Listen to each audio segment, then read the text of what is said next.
오늘도 수요 기도에 나오신 여러분들을 진심으로 환영하고 또 축복합니다. 또한 함께 온라인으로 실시간으로 함께 예배를 드리는 모든 심령들 가운데에도 그 장소와 그 시간 가운데에도 하나님의 놀라운 은혜와 또 복이 간절히 충만하기를 또한 소망합니다.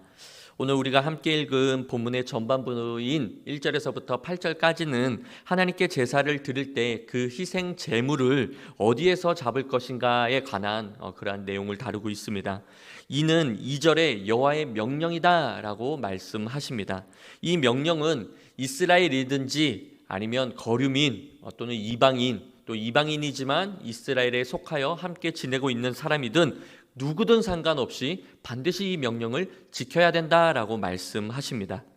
왜냐하면 이 명령을 지키지 않으면 4절 말씀에 나와 있듯이 백성 중에서 끊어지기 때문입니다. 9절에서도 10절에서도 14절에서도 반드시 죽는다라고 말씀하셨기 때문에 하나님의 명령은 반드시 지켜야 한다라는 것이죠. 하나님은 이스라엘 모든 자손에게 명령하시기를 3절에 이스라엘 집의 모든 사람이, 다시 말해 누구든지 소나 어린 양이나 염소를 진영 안에서 잡든지 진영 밖에서 잡든지, 4절 먼저, 이게 가장 중요한 말씀입니다. 먼저, 우선순위가 있다라는 것이죠. 희생 제물은 반드시 먼저 회막문으로 끌고 와서 여호와의 성막 앞에서 잡아야 한다라는 것입니다. 즉 진영 안에서 잡든지 진영 밖에서 잡든지라는 이 표현은 희생 제물을 위한 짐승만을 일컫는 것이 아니라 더 나아가서 이스라엘 공동체의 삶 속에서, 모든 영역에서, 그들의 모든 삶 속에서, 그 공동체 밖의 영역까지 해서도 모든 부분에서 먼저 희생 제사를 드리지 않고는 그 어떤 짐승도 잡을 수 없다라는 것이죠. 그렇다면 하나님은 이 명령을 왜 지키라고 우리에게 명령하신 것일까요? 7절 말씀을 보니까 그들은 전에 음란하게 섬기던 숫 염소에게 다시 제사하지 말 것이니라. 이는 그들이 대대로 지킬 영원한 규례니라 라고 말씀하셨습니다. 한마디로 우상 숭배를 방지하기 위해서, 우상 숭배를 하고 있는 그들을 더 이상 하지 못하도록 막고자 이 말씀을 하셨다라는 것이죠. 당시 이방인들은 순 염소를 이렇게 음란하게 섬기는 일에, 제사하는 일에 우상을 섬기는 그러한 습관들이 있었습니다. 뿐만 아니라 이스라엘 백성들 중에서도 이러한 잘못된 우상 숭배하는 일들이, 그렇게 하는 사람들이 종종 있었다라는 것이죠. 더 나아가서 이들이 애굽에서 430년이라는 세월 동안 무엇을 봤겠습니까? 애굽에서의 각종 그 신들을 봤던 것입니다. 애굽 사람들이 들에서 농사를 짓다가 그곳에서 신들에게 우상 숭배하던 그러한 모습들, 또는 산을 올라가든 강을 바라보든 물고기를 보든 태양을 보든 모든 신들이 있다는 것을 애굽 사람들은 믿었고, 그 신들을 그 자리에서 드리는 그 모습들을 430년간 봐왔다라는 것이죠. 그러한 습관들이, 그러한 잔재들이, 우상을 숭배하던 그러한 잔재들이 이스라엘 백성들에게 있었다라는 거예요. 그러니 그들은 왜 꼭 성막에서만 우리가 제사를 드려야 되는가, 하나님께 예배를 드려야 되는가 라는 의구심이 있었던 거죠. 다시 말해, 꼭 하나님께만 예배를 드려야 돼? 저기에도 신이 있고 여기에도 신이 있는 것은 아니야? 라는 그러한 마음들이 있었다라는 거죠. 다른 곳에서 제사를 드리면, 즉 하나님도 섬기고 이 순염소도 섬기고 태양도 섬기고, 이렇게 다다익선 많으면 많은 신을 섬길수록 더 우리에게 유익이 되는 건 아니야? 라는 이러한 그러한 사상들이 있었다라는 거죠. 이에 대해 하나님은 강력하게 그거 아니야 라고 말씀하고 있다라는 거예요. 너희를 출애굽시킨 나 여호와, 나만을 섬기라 라고 지금 말씀하고 계신 것입니다. 그래서 5절, 그런즉 이스라엘 자손이 들에서 잡던 그들의 제물을 회막문 여호와께로 끌고 가서 제사장에게 주어 화목제로 여호와께 드려야 할 것이다. 먼저 여호와께 드려야 된다라고 말씀하고 있어요. 다시 말해 이스라엘은 우상을 섬기기 위해 들에서 희생 짐승을 잡던 죄악된 옛 습성, 옛 생활을 버리고 여호와 한 분만을 섬기며 여호와 하나님께만 희생 제물을 드리라라고 말씀하고 있는 것입니다. 이것은 단순히 장소의 문제가 아니다라는 거예요. 이 명령은 예배의 대상에 대해서 관한 말씀인 거예요. 예배를 누구에게 드려야 되는가라는 그러한 말씀이다라는 것이죠. 찬양 중에 이러한 찬양이 있죠. 나 무엇과도 주님을 바꾸지 않으리, 다른 어떤 은혜 구하지 않으리, 오직 주님만이 내 삶의 도움이시니 주의 얼굴 보기 원합니다. 우리의 신앙이 다른 무엇인가 아무것도 바꿀 것이 아니라 오직 예수, 오직 하나님, 오직 우리를 출애굽시킨 그 구원자에게만 있다라는 것을 말씀해 주고 있는 거예요. 하나님 한 분이면 된다라는 것입니다. 이 명령이 바로 그러한 명령이에요. 사랑하는 우리 서부제일교회 성도 여러분, 여러분은 하나님 한 분만으로 만족하십니까? 그분만 계시면 정말 되십니까? 그분이 설령 지옥에 계신다 할지라도 우리는 기꺼이 그 지옥으로 갈 수 있느냐라는 거예요. 오늘 본문은 우리에게 명령합니다. 나 외에 다른 신은 없다. 내가 너희를 애굽에서 출애굽시킨 구원자이시야, 창조주이시야, 구원자이시야. 그러니 나만 섬기라. 거기서 더 나아가 6절, 제사장은 그 피를 회막문 여호와의 제단에 뿌리고 그 기름을 불살라 여호와께 향기로운 냄새가 되게 해야만 했습니다. 즉 5절에서 말하고 있는 단지 우상 숭배를, 그 우상을 버리고 소극적인 행위로만 국한될 것이 아니라 마음 저 깊은 곳에서 우러나오는 경외심 가득한 영과 진리의 예배로, 거기서 더 나아가 예배의 대상이신 하나님을 향하여 마음을 다하고 뜻을 다하고 목숨을 다하여 그렇게 영과 진리로 적극적으로 예배하며 올려드리라라는 거예요. 진영 밖에서든 진영 안에서든 성막 안에서부터 먼저 잡으라는 것은 단순히 장소의 문제가 아니라 대상의 문제였는데, 이 대상이 다른 우상 숭배가 아니라 여호와 하나님만을 마음을 다하고 목숨을 다하고 뜻을 다하여 영과 진리로 예배해야 된다라는 거예요. 소극적인 단순히 우상 숭배의 일을 벗어나는 일에서 벗어나서 더 적극적으로 하나님 앞에 그렇게 예배해야 된다라는 것입니다. 죄를 떠나는 것이 다가 아니라 죄를 떠났으면 하나님 말씀대로 살아야 되는 것이 적극적인 그런 우리의 믿음의 행위가 따라야 된다라는 거예요. 예배의 대상이 분명하지 않으면 예배가 예배다울 수 없습니다. 우리의 예배는 오직 성삼위 하나님께만 드림을 믿습니다. 예배는 하나님을 위한 것이지 세상의 그 어떤 것도 위함이 아닙니다. 더 나아가 예배는 나를 위한 것도 아니에요. 오직 하나님만을 위한 것이 예배다라는 거예요. 그러므로 우리가 모여드리는 예배의 현장에서 하나님이 의식돼야 되고, 또한 하나님이 인식되는 것은 굉장히 중요한 것입니다. 이 시간 우리가 이 시간 이 자리에 나와서 하나님이 의식되지 않고 하나님을 인식되지 않는 예배는 예배가 아닐 수도 있다라는 거예요. 그러니 얼마만큼 우리가 하나님을 의식하며 삶을 살아야 되고, 또한 하나님을 인식하면서 우리가 삶을 살아야 되는지 모르겠습니다. 그만큼 중요하다라는 거예요. 그러니 예배의 주인공이신 하나님은 안 계시고 사람만 존재하게 되는 이유가 하나님을 의식하지 않고 하나님을 인식하지 않을 때 발생할 수 있다라는 거예요. 그 결과 어떻습니까? 자신들의 편의에 맞게 예배를 드리는 것입니다. 분명 하나님을 위해서 모였고 하나님의 이름으로 모였지만 하나님에 대한 분명한 인식이 없으니까 점점 사람 중심적인 예배가 된다라는 거예요. 예배는 분명 하나님을 위해서 드리는 것이 예배인데 어느 순간 사람의 입맛에 맞춰 예배를 드린다라는 거예요. 예배 시간이 길다, 설교가 너무 길다, 찬양은 왜 그렇게 하느냐, 이렇게 사람 중심으로 가는 것이 되는 그 이유가 뭐냐? 그 예배의 현장에 하나님이 의식되지 않고 하나님이 인식되지 않으니까 사람 중심적 예배가 된다라는 거예요. 그렇게 예배를 드리는 그들은 자신이 하나님의 계획 안에 들어가는 것이 아니라 거꾸로 내 계획 안에 하나님이 들어오셔야 된다라는 거예요. 내가 하나님의 뜻을 구하는 것이 아니라 내 기도의 제목에 하나님이 응답해 주셔야지만이 응답이다라고 말해요. 참으로 잘못되고 참으로 교만한 신앙이 아닐 수 없습니다. 그래서 내 인생의 환난을 만나면 주님 바톤 터치, 내 이 문제 해결해 주세요. 내 인생에 들어오셔서 해결해 주세요. 그리고 해결해 주시면 주님 다시 바통 터치, 이제 내 마음대로 또 사는 거예요. 사사기에서 볼 수 있는 이스라엘의 모습들이 우리의 모습과 너무나 똑같다라는 거예요. 이 모습에서 벗어나야 됩니다. 또 왜요? 내가 이 땅에 왜 존재하는 존재 목적을 모르기 때문인 것이죠. 우리의 존재 목적은 하나님을 예배하기 위함인 줄 믿습니다. 그런 우리를 어떻게 만드셨습니까? 하나님의 형상대로 만드셨습니다. 저와 여러분은 하나님의 형상대로 지음받은 존재라는 것이에요. 그게 어떤 의미일까요?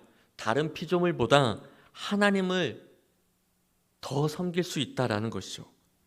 그런데 다른 피조물들과는 달리 우리 인간만은 특별하게 하나님의 형상대로 만드셨는데, 이게 무슨 의미냐면은 하나님은 모든 만물을 통해 영광을 받으십니다. 아멘이시죠? 자연을 통해서도 하나님은 영광을 받으세요. 그리고 우리 인간을 통해서도 하나님은 영광을 받으십니다. 그런데 우리 인간은 유독 다른 피조물과는 달리 하나님의 형상으로 지어졌다라는 거. 즉 우리는 하나님의 성품을 반영한다라는 거예요. 하나님의 영광을 반영한다라는 것이죠. 하나님의 닮은 모습이다라는 거예요. 이게 무슨 의미냐? 그렇기 때문에 우리 인간은 다른 피조물보다 하나님을 더 기쁘시게 할 수 있다라는 것이죠. 왜냐하면 하나님을 닮은 하나님의 형상대로 지어졌기 때문에.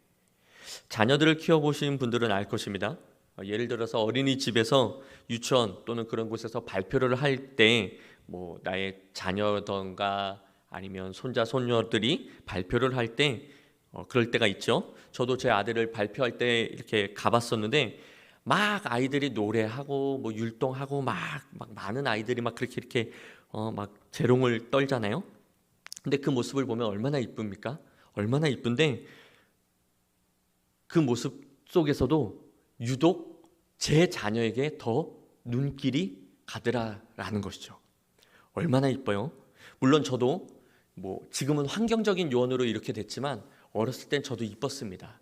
제 희찬이보다 더 이뻤어요. 저도 피부가 뽀얗고 더 이뻤어요.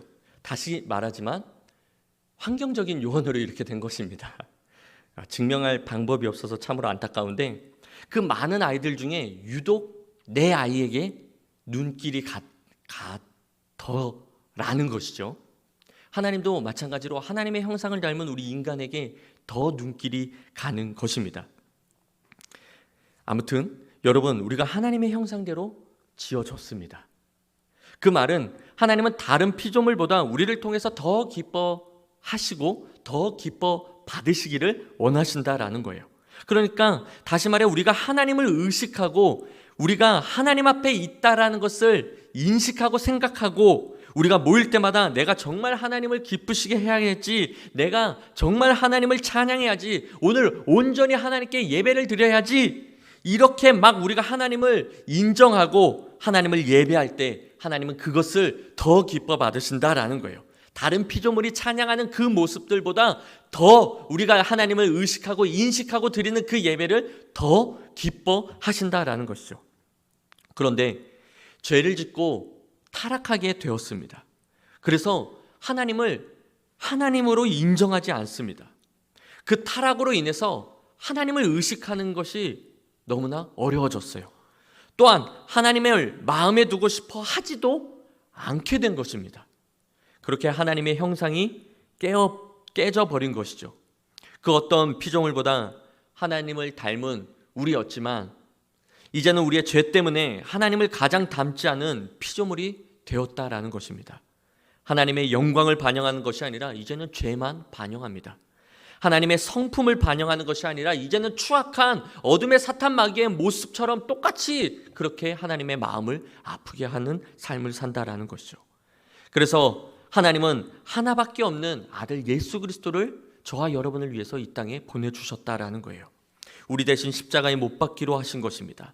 하나밖에 없는 예수 그리스도를 우리에게 보내주심으로 말미암아 죄를 반영하고 있는 우리가, 타락을 반영하고 저주와 심판 가운데 있는 우리를 다시 하나님의 형상으로 회복시킴으로 말미암아 우리가 다시 하나님을 영화롭게 하고 다시 하나님을 찬양하고 다시 하나님을 예배하도록 회복시키기로 작정하셨다라는 거예요. 이미 작정하셨습니다. 그래서 우리가 이 자리에 있는 것이에요. 그러니 사랑하는 성도 여러분, 먼저 우리가 생각을 바꿔야 합니다. 무슨 말이냐 하면 지금 하나님께 예배드리러 가가 아니라 지금 하나님 앞에 간다. 하나님을 만나러 간다. 이렇게 우리의 생각을, 우리의 의식을 완전히 바꿔야 돼요. 그리고 우리가 이 시간 교회에 나온 것으로 그친 것이 아니라 이 시간 하나님 앞에 있음을, 하나님과 함께하고 있다는 것을 인식하고 찬양하며 예배해야 한다는 거예요. 여러분, 지금 이 자리에 왜 오셨습니까? 하나님을 만나러, 하나님께 예배하러 오신 줄 믿습니다.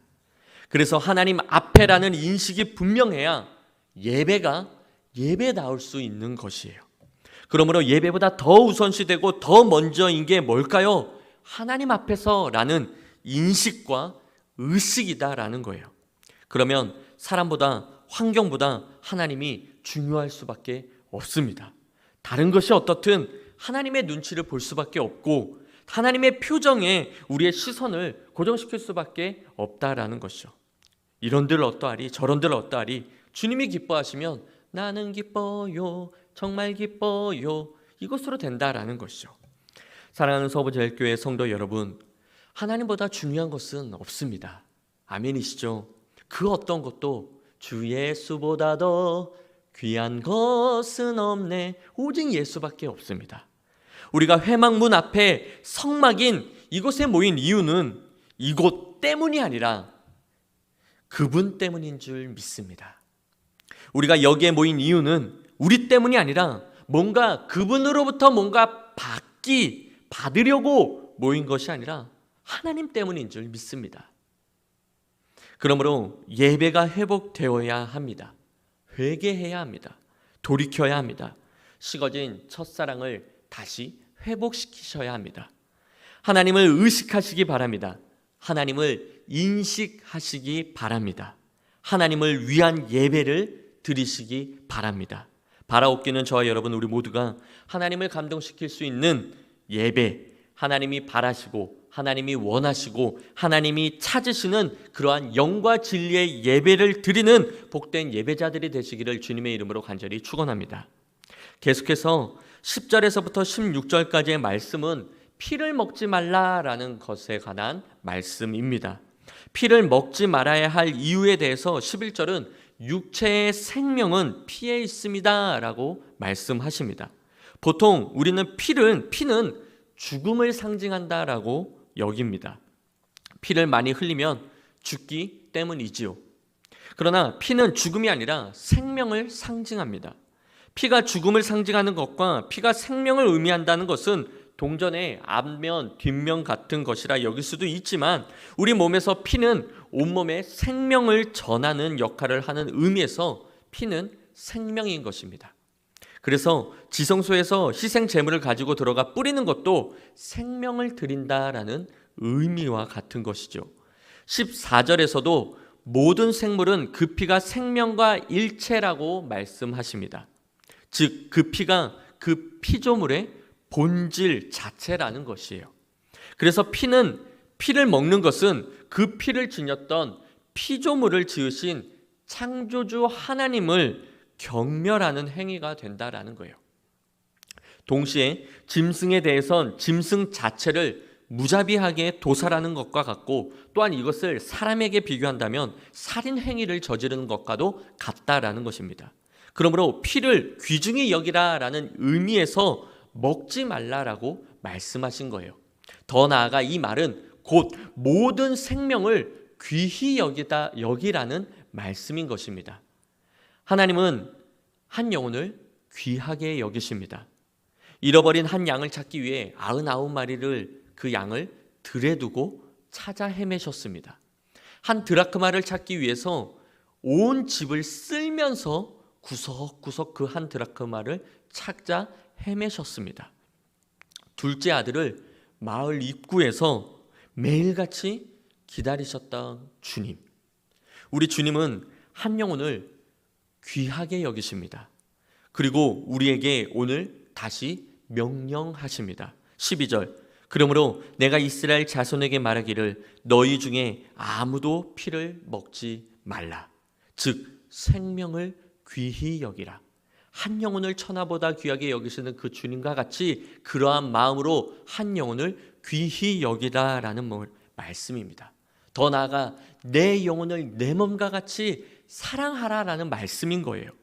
죽어가는 그 영혼에게 복음을 전파하는 것만큼 가장 위대하고 가장 최상의 사랑은 없습니다.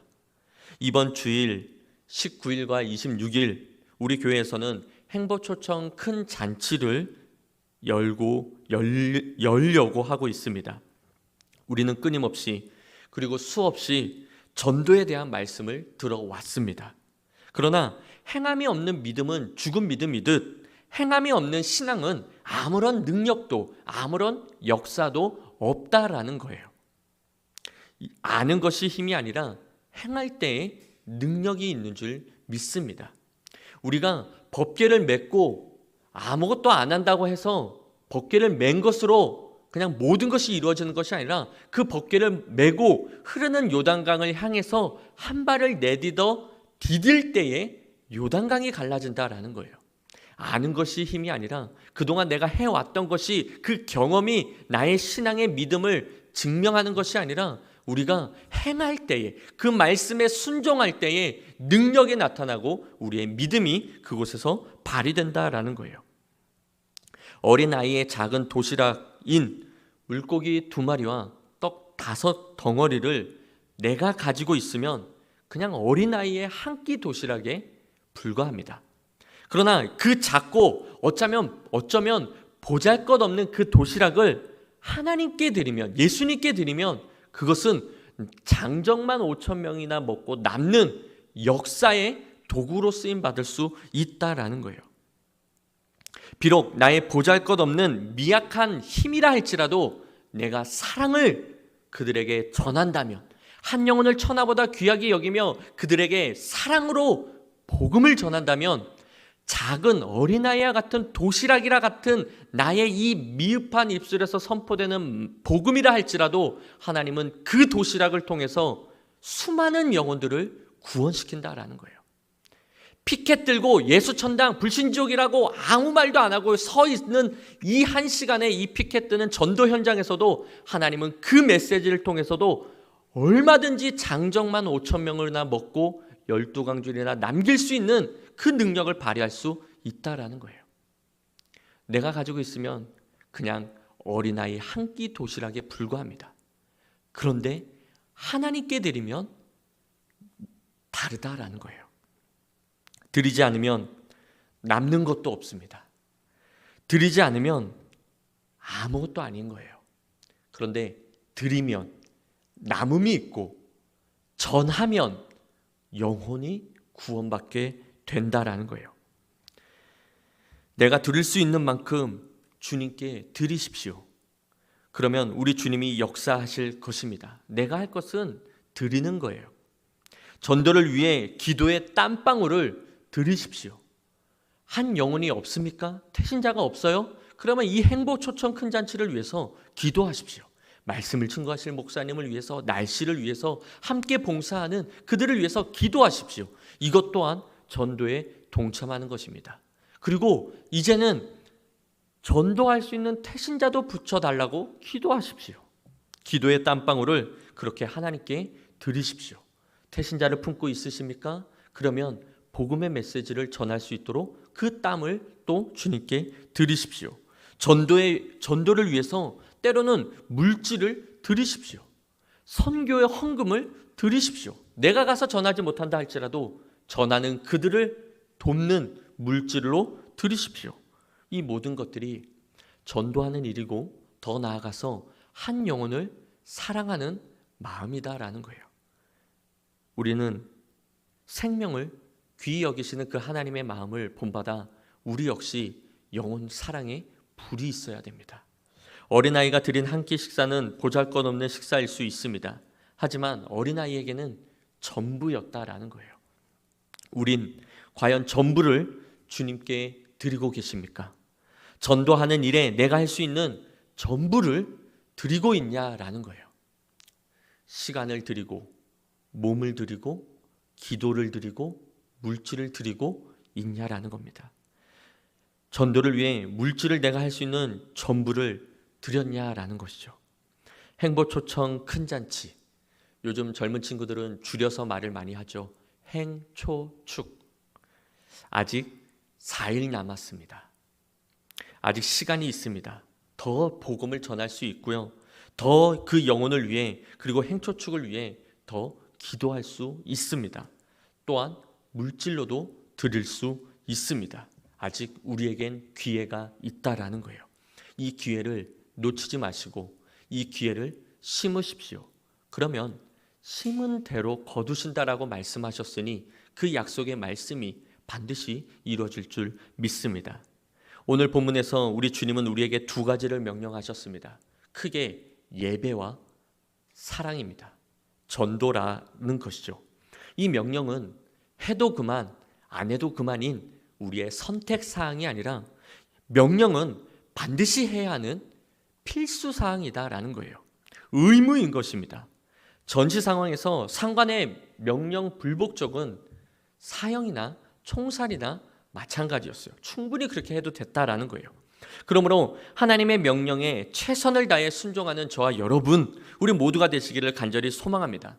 그리하여 예수 그리스도의 좋은 군사들이 되어 하나님에게 끊어지는 것이 아니라 영원히 주님과 동행하는 참 자유와 평강을 누리는 저와 여러분, 우리 모두가 되시기를, 그로 인해서 우리로 인해서 더욱더 행보초청 큰 잔치가 정말 풍성한 큰 잔치로, 그래서 하나님께 영광 돌리는 복된 시간이 되기를, 나로부터 그 일이 시작되기를 우리 주님의 이름으로 간절히 축원합니다.